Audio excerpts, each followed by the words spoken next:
Welcome to my first 3D printing video. My name's Mr. E, and this is a place to be. This is my Darth Grogu statue. Yes, I am a horrible 3D printer. Had a lot of successes, had a lot of failures, had a lot of fun along the way. Today's episode is brought to you by me, the guy that bought Elegoo's ABS-like photopolymer resin. If you're wondering what photopolymer resin is like, well, it's a little harder, a little lighter in color than the grayer resin. If you're wondering who made this Darth Grogu sculpt or 3D model STL file, it was done by IRSCULPTS. You can find him on Cults 3D. It was a 3D model used from an artist rendition by a guy named Max Davenport, I believe. But enough about that. Let me tell you what destroyed my printer. Mainly me. My overzealousness in trying to print the Darth Grogu statue. Darth Grogu came with a small ball, which if you watch the show, you know with the ball, I guess. No spoilers. The ball's supposed to kind of appear to hover above his hand, and it's ever so slightly kind of just balances on the tip of his finger. Well, it had fallen off while I was trying to clean the model, and etc., yada, yada, yada. I tried to reprint it, washed it, fell off again. Then I decided to go into the 3D building program I have on my computer called 3D Builder, and I took the part of the model and split it until I just got the ball. And I printed the ball with this torso because my other torso had failed because I failed to support his coattails. His coattails printed out this time, as well as the base, because the first time I printed the base, I printed it hollow. In fact, I printed all these rocks hollow. I think the problem with that is that resin tends to stay inside these hollow objects. They're full of supports on the inside. And what happens is, when you cure them, they tend to cure at different rates. I'm guessing because of the amount of resin trapped inside of it. So the bottom of this base cracked. These rocks did not meet perfectly on the back, so I decided to try to add resin outside in the sun, kind of like pouring wax into the crack. It's really interesting. I wouldn't suggest it. It makes a mess. But when I printed the ball, I'm thinking what happened was that, if I could focus here, was that when I split it in 3D Builder, I split off part of his finger too. And I think that might have just punctured my FEP. So I'm just come over here and look at my FEP, which has been sadly sitting here, and I have not polished it, so it looks funny. Let's get the old polishing wand here. It doesn't matter, I'm going to have to change this anyway.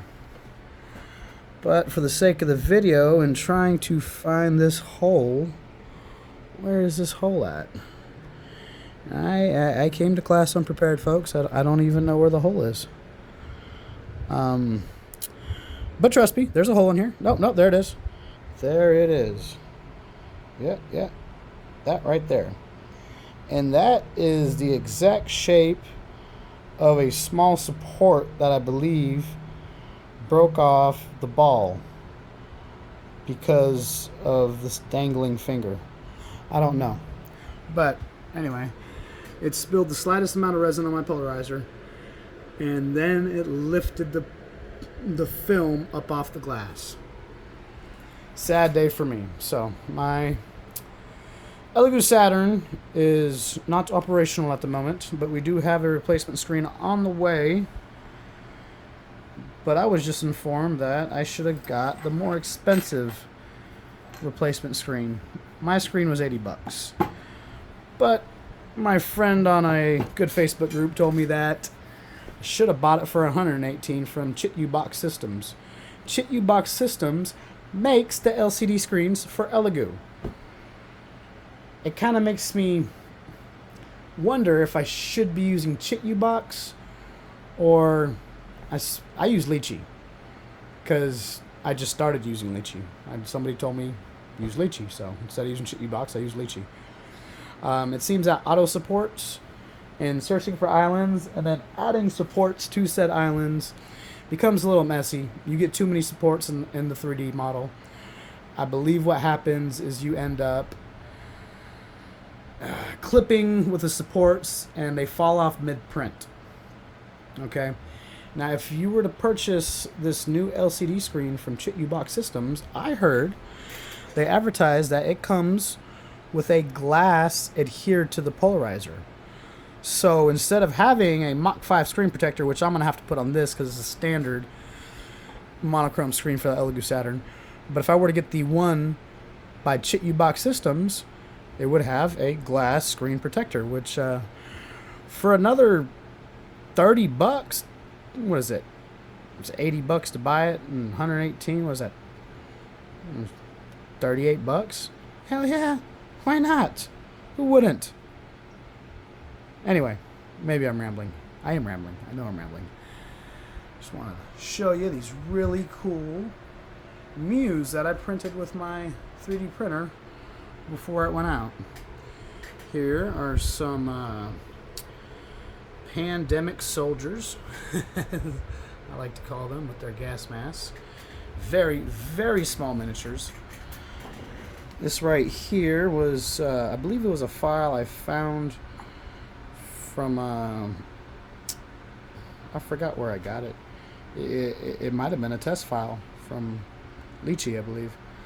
I printed her for free off of Colts, I believe. That big Mew was fun. The big Mew was actually my first success. Well, you could call it a success, but I absolutely dimpled the boo-boo out of his bum-bum. I'll see myself out the door. And the tail. Yeah, the tail got a little bumpy. It's like I had a roller coaster of supporting this because it was so large.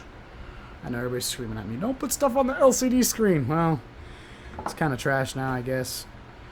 Or I could replace the polarizing film, which I haven't heard anybody really having a lot of success with that. I saw one video on YouTube, and the guy was like, I screwed up like 50,000 times before I got it right. And I'm like, I don't know if I want to do that. Maybe I could just get possibly a company that might have sold it to me to, I don't know, help me fix it. I don't know. Maybe. Huh? You want a Coke? But let me show you what a successful print looks like compared to a janky print. There is my janky print for the first Grogu.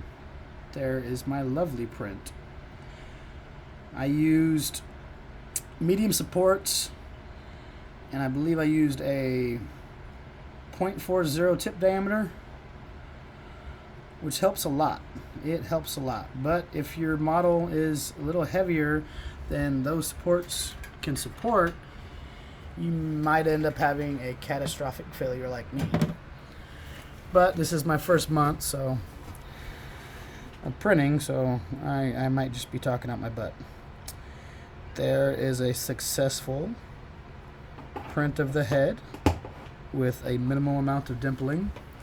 And there is a halfway successful with some dimpling. I actually had ruined his collar, and I used, again, resin in the sun to try to fix it. He's got a lot of pitting and dimpling in his head.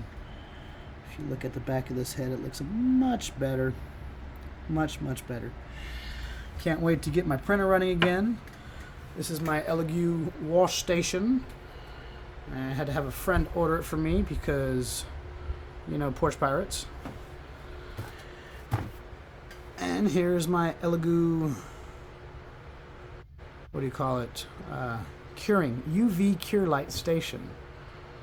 fully equipped with Grogu stickers. Grogu and Mando stickers, as you can see. I have weird obsessions. There is a miniature that I really liked. It was a flaming skull. I printed about 15 of them. Many of them were unsuccessful. That one succeeded just a little bit. Focus! There we go. And I chromed him out. He still has some work to be done. Hard to paint small things. Hard to paint. You actually have to have some skill. Anyway, folks, if you watched this far, thank you for watching. Maybe one day I'll have a camera and me and Mr. Kitty could sit there and, you know, make 3D videos with you. Hope you enjoy. Give me a like. Maybe subscribe. I don't know.